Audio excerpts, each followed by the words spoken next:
네, 오늘 노랑이 분들은 어떤 종목이 가장 궁금했을까요? 함께 만나보시죠. 네, 자동차 관련주가 꼽혔습니다. 기아차, 현대차, 쌍용차 여러 가지 차들이 있지만 그중에서도 현대차가 가장 궁금하다고 하시네요. 오늘 노랑이 궁금증에서 이 세 개의 자동차가 이름이 올려졌는데 그중에서도 1위는 현대차가 역시나 차지를 했습니다.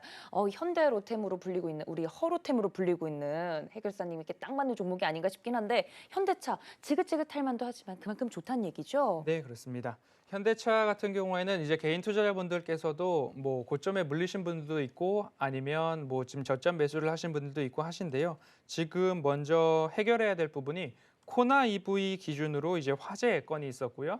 그래서 뭐 LG화학이랑 뭐 소송 그리고 국토부에서도 조사위를 꾸려가지고 뭐 시연을 해보겠다, 재연을 해보겠다 이런 이야기들이 있으시기 때문에 그런 이슈까지도 한번 챙겨 보셔야 될 것 같고요. 빅베스 다시 한번 말씀드리지만 세타 엔진으로부터 비롯된 충당금 이슈 그 부분도 어느 정도 그 수익 서프라이즈한 어닝으로 일단락 되어가는 그런 모습입니다. 그렇기 때문에 코나 화재에 대한 부분들을 좀 챙겨보셨으면 좋겠는데요.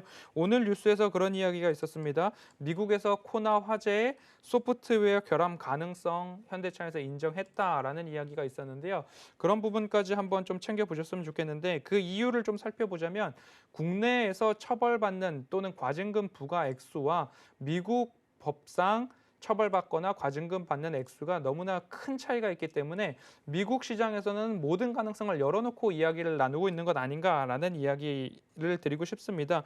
미국 같은 경우에는 결함이나 은폐에 대해서 고의가 발견될 경우에는 뭐 신체 부상을 초래하거나 했을 때 뭐 15년 이상의 징역 또는 벌금이 부과되는데 2014년도 도요타 자동차에 급발진 문제가 있었습니다. 그때 도요타에서 벌금 12억 달러, 우리 돈으로 1조 4천억 원 가량 벌금을 부과받은 적이 있기 때문에 현대자동차에서도 미국 시장에서만큼은 조금 그 한치의 좀 결함이나 은폐되는 부분들이 없게 하기 위해서 법적 대응 차원에서 이러한 이야기를 했다. 그리고 여러 가지로 가능성을 열어놓은 부분이기 때문에 그것이 국내 시장까지 들어올지 소프트웨어 결함까지 인정이 되는지 그 부분이 있어서 한번 현대자동차 주가에는 변곡점이 될 것 같거든요. 그 네. 부분만 한번 챙겨보시면 좋겠는데 국내에서는 이러한 부분들이 10년 이하의 징역이나 1억 원 이하 수준의 벌금으로 그치기 때문에 어느 정도 좀 강하게 LG화학과 좀 싸워볼 수도 있고 소송으로도 비화될 수 있는 부분들이 있지 않을까 싶습니다. 그렇기 때문에 국토위에서 화재 원인을 밝히기 위해서 조사위를 꾸린 만큼 그 결과까지 한번 지켜보시고 차분히 대응하셔야 된다라고 말씀드리겠습니다. 알겠습니다. 1위를 투표 1위를 했던 현대차에 대해서 이렇게 자세하게 설명을 드렸는데요. 기아차랑 쌍용차에 투표를 하신 분들은 너무 아쉬우실 것 같아요. 이것도 봐주실래요, 해결사님? 네, 기아차와 쌍용차 간단하게 말씀을 드려보겠습니다. 기아차 같은 경우에도 뭐 현대차에 못지않은 현대차 같은 경우는 수출에서 조금 부진했다라는 뭐 추정치가 나오고 실적도 그렇게 나왔는데요. 지금 기아차 같은 경우에는 수출뿐만 아니라 내수에서도 완연한 성장세를 기록하고 있기 때문에 조금 더 강한 상승세를 좀 보여주고 있는 모습입니다. 전 고점을 모두 다 돌파해 버렸기 때문에 지금 다시 한번 고점을 테스트하려고 하면 2015년도 말 정도 가격 6만 원 언저리를 다시 한번 테스트할 수 있는 가격까지 열려 있다라고 말씀을 드리고 싶고요.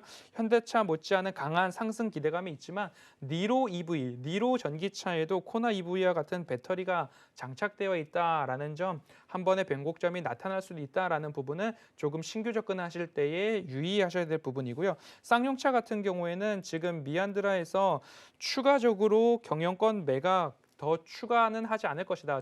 추가 투자를 하지 않을 것이다. 경영권 매각할 것이다라는 이야기가 있었는데 올 1분기 출시 첫 전기차가 나옵니다. 모델명 뭐 프로젝트명 E100이고요. 그리고 U100은 SUV 기준으로 이제 전기차 출시되는 부분인데요. 쌍용차와 중국의 BYD 자동차 회사와 순수 전기차 개발 협력 이슈가 있기 때문에 예전에도 중국 자본이 쌍용차를 인수하는 것 아닌가라는 이야기가 나왔었는데 이 순수 전기차 개발에 있어서 다시 한번 쌍용차를 중국 자본이 인수하는 것 아닌가라는 것까지 한번 살펴보신다면 너무 급하게 매수할 것도 아니고 너무 급하게 손절할 것도 아니다라고 그래서 이 부분 진행되는 부분이 어떻게 흥행이 되는지까지 한번 천천히 살펴보셔도 좋지 않나라고 말씀드리겠습니다.